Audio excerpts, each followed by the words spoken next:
Una de las cosas más divertidas que tienen las funciones es que pueden contener parámetros. Gracias a los parámetros, podemos personalizar completamente el comportamiento y el resultado de una función, y de hecho podemos hacer que una función sirva para múltiples fines. En este ejemplo voy a crear una función escribiendo void, el nombre de la función que se va a llamar calcular área. De momento la voy a crear sin parámetros, por tanto voy a crear los paréntesis vacíos y evidentemente dentro de las llaves esta función calcular área ejecutará una serie de instrucciones. Dentro de esta función voy a empezar creando unas variables llamadas, por ejemplo, altura, de tipo entero, donde altura, por ejemplo, será igual a 5. A continuación voy a crear otra variable de tipo entero llamada anchura, que será igual, por ejemplo, a 4. Y por supuesto voy a crear una tercera variable llamada área, que será igual a 4 por 5. O por ejemplo será igual a la altura por la anchura.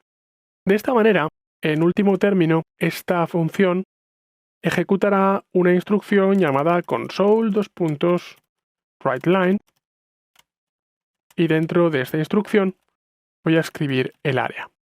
Incluso puedo crear otro console o dentro del mismo puedo encadenar el área encerrada es área. Incluso lo puedo poner en metros. Vamos a ejecutar este programa. De momento no va a hacer nada, evidentemente, ya que he creado la función calcular área, pero en ningún momento estoy llamando a la función desde el método principal. Ya que he creado la función, a continuación la voy a llamar desde el método principal ejecutando calcular área, paréntesis vacíos, no tiene de momento parámetros y por supuesto que no se nos olvide nunca un punto y coma al finalizar la línea. Ejecutamos de nuevo el programa y comprobamos cómo el área, parece que tengo un error al área, no el área. Ejecutamos de nuevo. El área encerrada es 20 metros. Tengo ya una función que define unas variables, que realiza un cálculo, pero el problema es que esta función, aunque es reaprovechable, no es muy reaprovechable, porque esta función al final siempre me va a devolver el resultado de multiplicar 5 por 4. Es decir, solo podré calcular el área de altura igual a 5, anchura igual a 4. Por tanto, si quisiera calcular otro área diferente, tendría que modificar la estructura de la función. Para esto, precisamente, están los parámetros dentro de las funciones.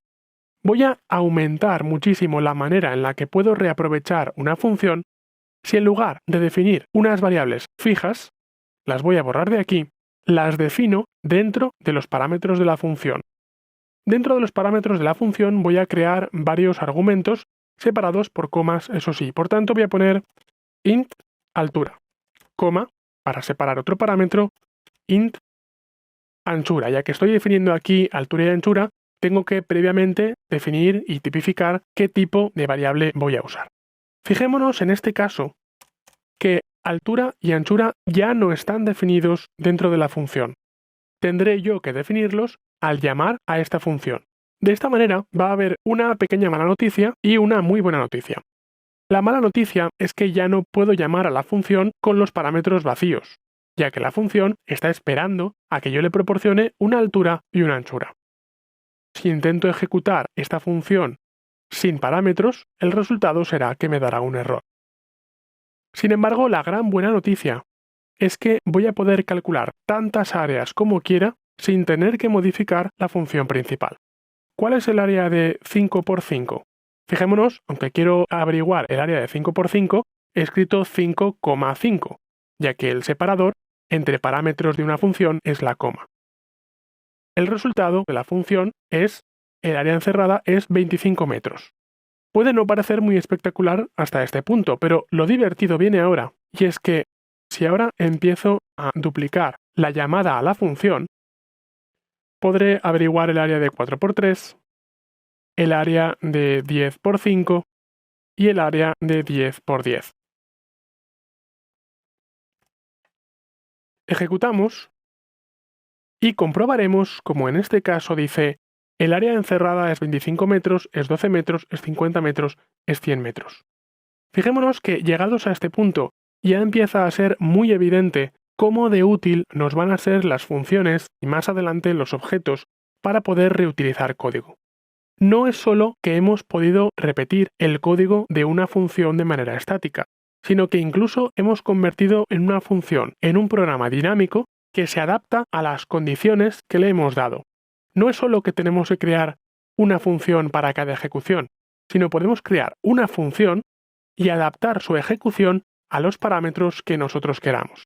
De esta manera, cada vez que queramos hacer un cálculo de área dentro de un programa, no tendremos que crear una nueva función con altura, con anchura, con el cálculo y con la devolución, sino que simplemente a partir de ahora, cada vez que queramos calcular un área y devolverla en pantalla, pondremos calcular área, un parámetro, otro parámetro, y el programa se encargará automáticamente de asignar altura, de asignar anchura, calcular área y devolverlo en pantalla.